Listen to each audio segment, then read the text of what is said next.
मैं चूँकि उस जमात से मेरा ताल्लुक़ था जो आज हुक्मरान है, इन्होंने मैरियट होटल का जिक्र किया था मुस्तफ़ा खोखर ने। मैं 3.5 साल उस जद्दोजहद में सबसे आगे था, और उस 3.5 साल में एक दफ़ा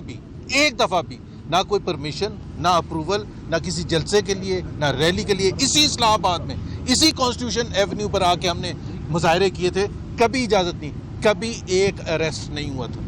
कभी पुलिस ने ये पूछा नहीं था कि जी आपके पास इजाज़तनामा है। अब इस किस्म की कॉन्फ्रेंस जिसमें बिल्कुल नहते लोग आ रहे हैं, सारे अच्छे शरीफ लोग हैं,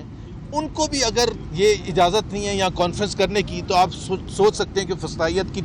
इंतहा क्या है। मेरा नहीं ख्याल है, मुझे नहीं पता, बट जो मैंने तारीख पढ़ी है, इस किस्म के हरबे तो ज़ियाउल हक और अयूब खान के ज़माने में भी नहीं होते थे। सो बेसिकली बात यह है कि ये अफसोस का मुकाम है, लेकिन हुकूमत को ये पता होना चाहिए ये छोटी छोटी चीज़ें होती हैं। लावा पकड़ा है, 2024 का जो इलेक्शन था उसमें मैंडेट चुराया गया था। अवाम इस हुकूमत के साथ नहीं है, इस रजीम के साथ नहीं है, तो आप जितना ज़्यादा दबाएंगे उतना लावा फटेगा, और वो जब आएगा सामने तो पाकिस्तान के लिए भी नुकसानदेह होगा। उससे ज़्यादा अच्छा ये है कि अपोजिशन को अलाउ करें, जहाँ तक वो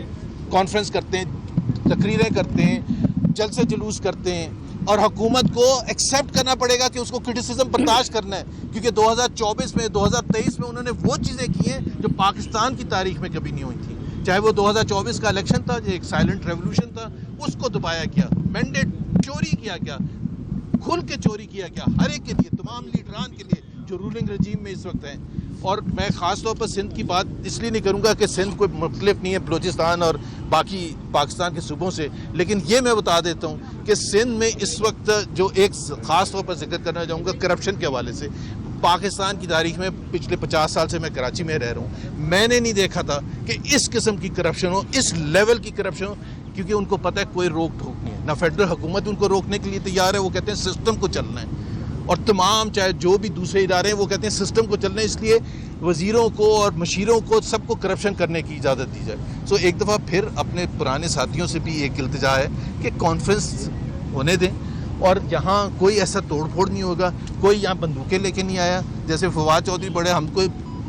बंदूकें तो है नहीं हमारे पास कि हम लड़ने के लिए आए, और ना ही हम लड़ सकते हैं स्टेट के साथ। सो